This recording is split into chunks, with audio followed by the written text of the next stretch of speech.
Hello dear children, how are you all? I hope you all are in the best of your health and enthusiastic towards your studies.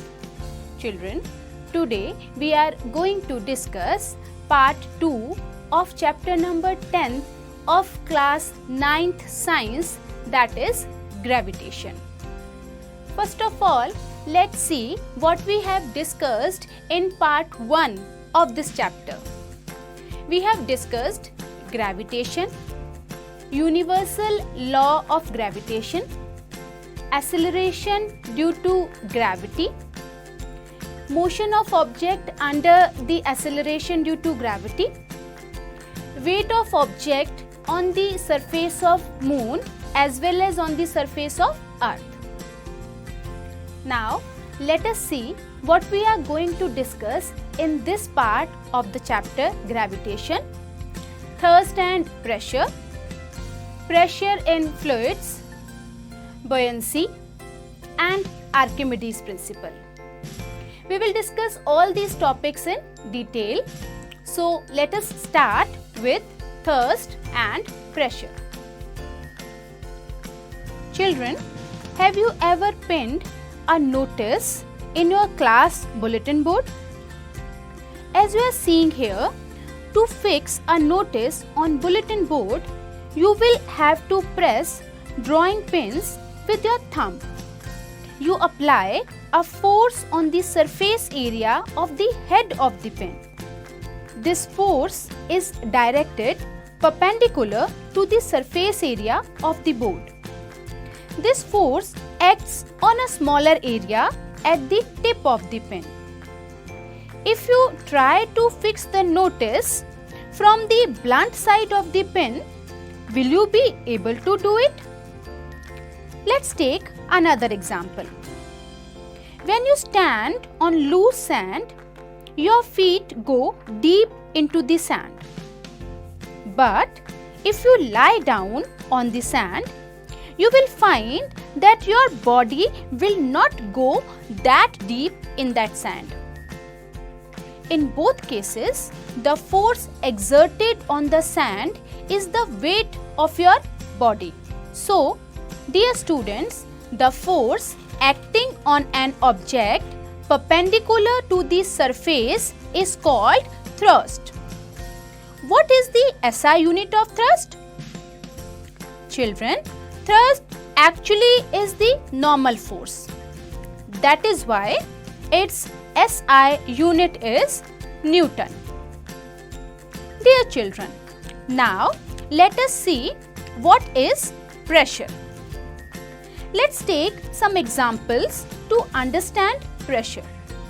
Take a pencil and hold it between your thumb and index finger.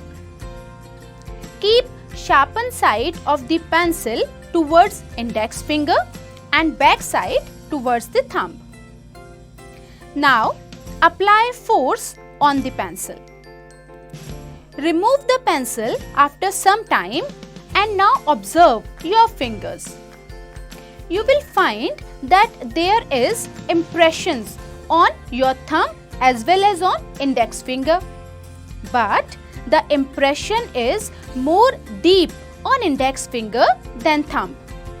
Can you guess why it is so? Before getting its answer, let's talk about previous examples. When you stand on loose sand, the force, that is the weight of your body, is acting on an area equal to the area of your feet. But when you lie down, the same force acts on an area equal to the contact area of your whole body, which is larger than the area of your feet. Thus, the effect of forces of the same magnitude on different areas are different.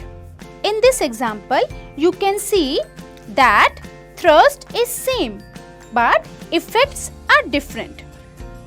Therefore, the effect of thrust depends on the area on which it acts. The effect of thrust on sand is larger while standing than while lying. So, dear student, the thrust on unit area is called pressure. Thus, children, we can find pressure by formula pressure is equals to thrust over area. P is equals to F by A. Pressure on a body is inversely proportional to the area of contact. It means pressure increases if the area of contact decreases, and pressure decreases if the area of contact increases, keeping the thrust constant. In the first example, we applied same force on both sides of pencil, and according to Newton's third law, pencil also applied equal force on our fingers. The index finger has a deep impression because force was applied on comparatively smaller area. Means due to less area, pressure was more. In second case, area of your feet is less than the area of your whole body. So here also, due to less area, pressure applied was more on feet. In very first example, the area of the head of drawing pin is more than the pointed end. Even if we apply equal force on both ends of drawing pin, the pin will go into the board only from the sharp end. This is because here, due to decreased area of contact, the pressure increases. Now, let us learn about SI unit of pressure.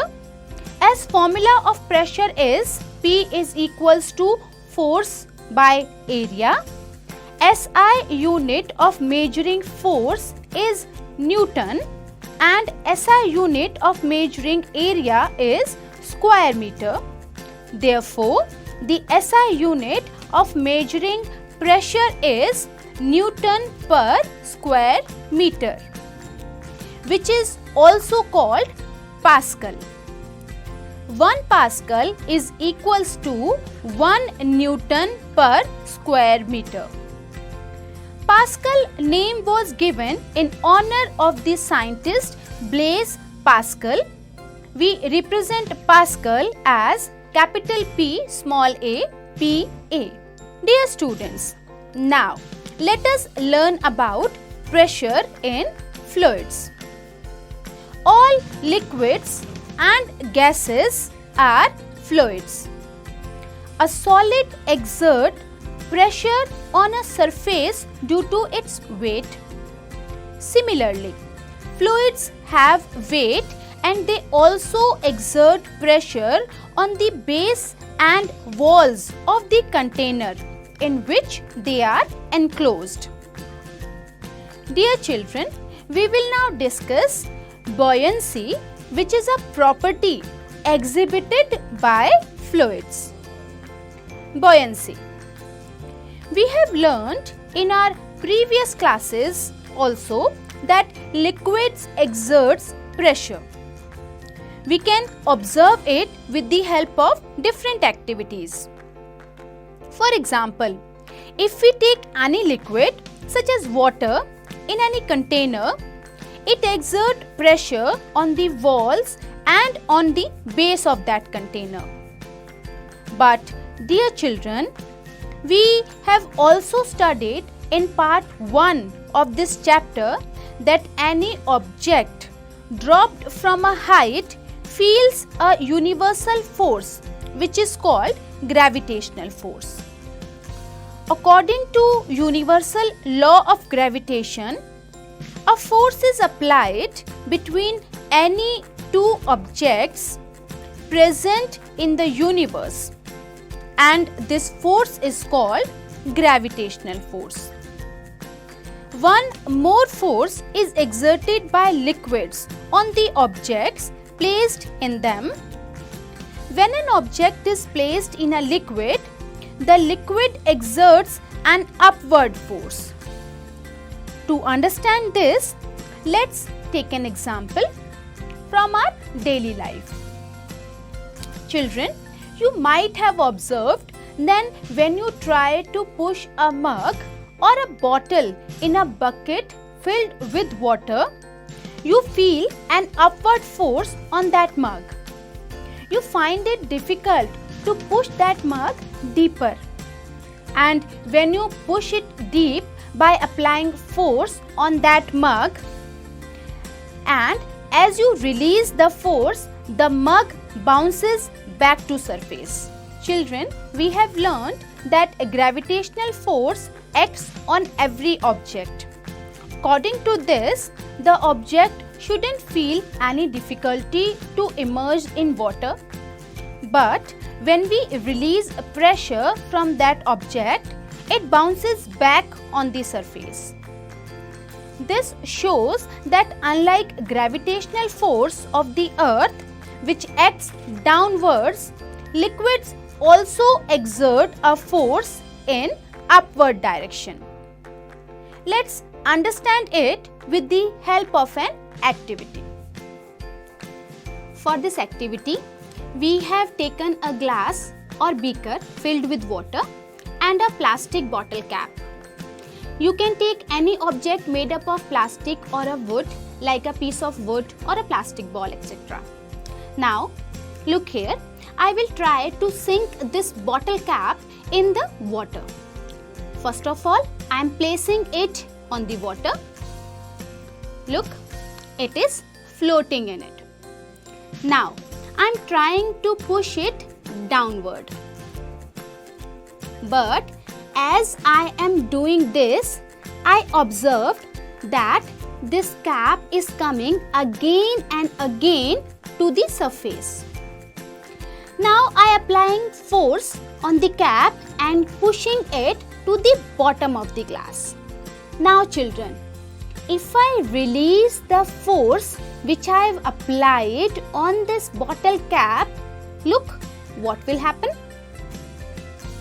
Oh, look, it again comes on the surface of the water.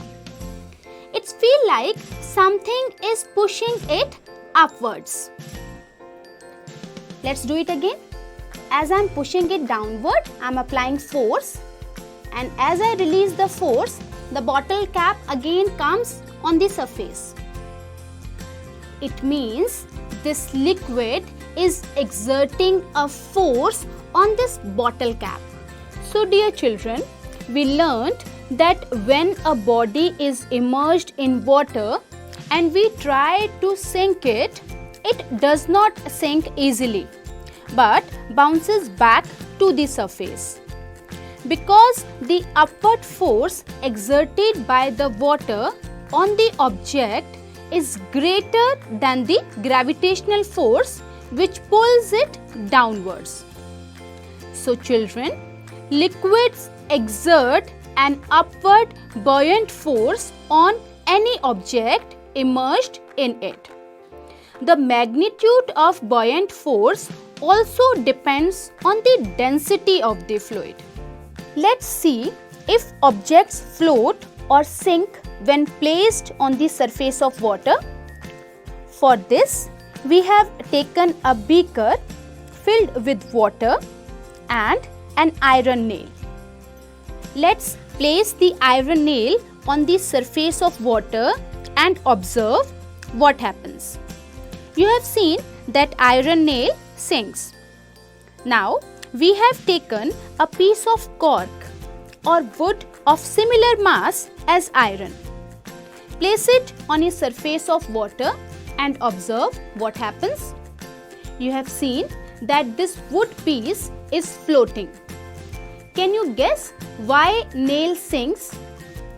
The force due to gravitational attraction of the earth pulls iron nail downwards. There is an upthrust of water on iron nail which pushes it upwards. But the downward force acting on iron nail is greater than the upthrust of water on the nail. So it sinks.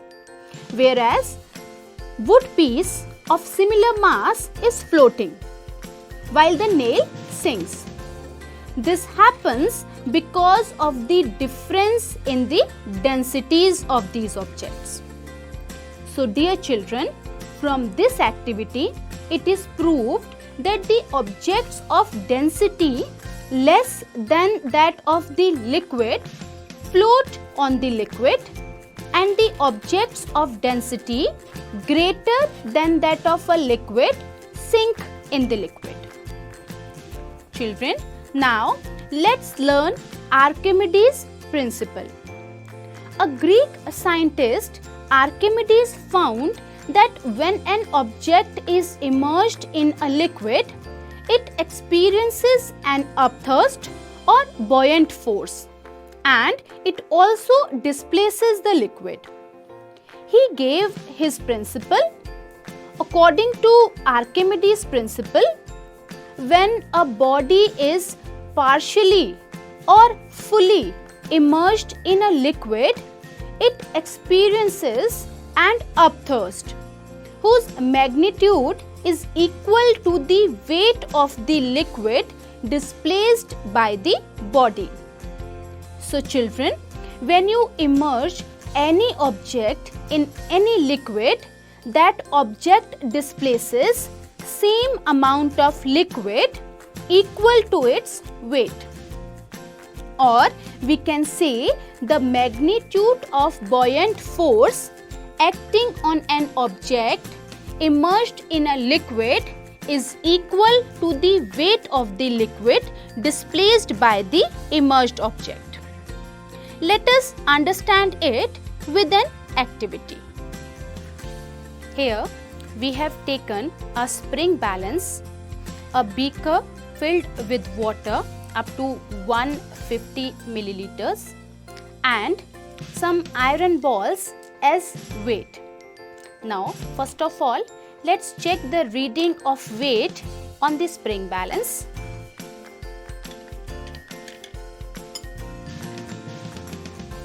Here look, it is 110 grams. The weight of these objects is 110 gram. Here we have taken 150 milliliter of water in this beaker. Children, just remember to note the initial reading of water in beaker and of weight on spring balance. Now we dip this weight into the water slowly. You will observe that the reading of spring balance changes. Children, it now shows 90 grams. Look here carefully. It is 90 grams in spring balance, which is less than the earlier reading, which was 110 grams. So here loss in weight is 20 grams. It means that weight is decreased in water. Now let us observe the reading of water in beaker. You will observe that as we dip this weight in water, the level of water rises, and now the water level is up to 160 milliliters. It means 10 milliliters of water is being displaced by this weight. Now, if we collect the displaced water and measure its weight, then the weight will found to be equal to the loss in the weight of the iron object. Here, loss in weight of the object is equals to weight of the displaced water. So, dear children, here this loss in weight is because of buoyant force. So, this activity proves Archimedes' principle, which says that when a body is immersed fully or partially in a fluid, it experiences an upward force that is equal to the weight of the fluid displaced by it. Archimedes' principle has many applications. It is used in designing ships and submarines. Lactometers, which are used to determine the purity of a sample of milk, and hydrometers used for determining density of liquids are based on this principle. Dear children, now let us learn about relative density. As we know, the density of a substance is defined as the mass of a unit volume. The density of a given substance under specific conditions remains the same. Therefore, the density of a substance is one of its characteristic properties. It is often convenient to express density of a substance in comparison with that of water. The relative density of a substance is the ratio of its density to that of water. Relative density is equals to density of a substance over density of water. Since the relative density is a ratio of similar quantities, it has no unit. Dear children, now let us see what we have learned in this chapter. All objects experience a force of buoyancy when they are immersed in a fluid. Pressure is inversely proportional to the area of contact of the object. The same force produces less pressure if it acts on a larger area, but it can produces high pressure if it acts on a small area. All the liquids and gases are fluids. Fluids exert pressure on the container in which they are enclosed. Relative density is equals to density of an object by density of water. Dear children, now let's discuss some questions and I hope you all have the answers. First question, what is the SI unit of pressure? Your options are Newton per meter, Pascal or kilogram per meter. Yes, the answer is Pascal or Newton per square meter. Question number 2, what is buoyant force? The upward force exerted by the liquids on a body immersed in it is known as buoyant force. Question number 3, which principle is used in designing ships? Yes, Archimedes' principle is used in designing ships. And the last question, what is Archimedes' principle? Yes, according to Archimedes' principle, when a body is immersed fully or partially in a fluid, it experiences an upward force that is equal to the weight of the fluid displaced by it. So dear children, here we come to an end of this chapter. I hope you find the chapter very interesting. In this chapter, we have discussed what is thrust, what is pressure, how pressure is related to surface area or we can say area of contact. So keep practicing science at home. Stay safe, stay healthy. Good day.